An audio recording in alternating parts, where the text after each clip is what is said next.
যুক্তরাষ্ট্রের সবচেয়ে উত্তরের শহর উৎকিয়াকভিকে শুরু হয়েছে বিরল মিডনাইট সান বা মধ্যরাতের সূর্যের সময়। শহরটিতে 10 মে স্থানীয় সময় ভোর 2:57 সূর্য ওঠার পর টানা 84 দিন আর অস্ত যাবে না। যুক্তরাষ্ট্রের ন্যাশনাল ওয়েদার সার্ভিস জানিয়েছে, আগামী 2 আগস্ট পর্যন্ত আকাশে সূর্য দৃশ্যমান থাকবে।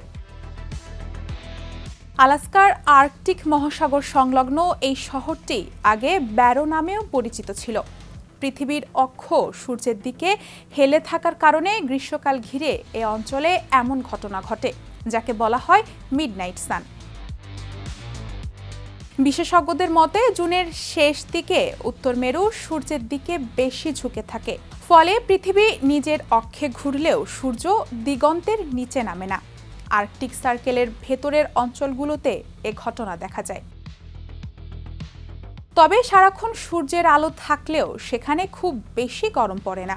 আবহাওয়া সংস্থা আকুওয়েদার জানিয়েছে, জুলাই মাস সবচেয়ে উষ্ণ হলেও ঐতিহাসিকভাবে গড় সর্বোচ্চ তাপমাত্রা থাকে মাত্র 49 ডিগ্রি ফারেনহাইট। এনকোরিজ সহ আলাস্কার অন্য শহরগুলোতেও এখন প্রতিদিন 16 থেকে 19 ঘন্টা পর্যন্ত সূর্যের আলো থাকে। স্থানীয় বাসিন্দারা দীর্ঘদিনের আলো কাজে লাগিয়ে রাতেও বাগান করা, মাছ ধরা বা অন্যান্য কাজ চালিয়ে যাচ্ছেন।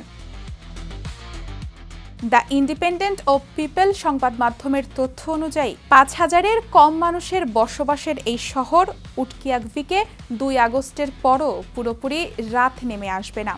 প্রকৃত অন্ধকার ফিরতে অপেক্ষা করতে হবে 21 সেপ্টেম্বর পর্যন্ত।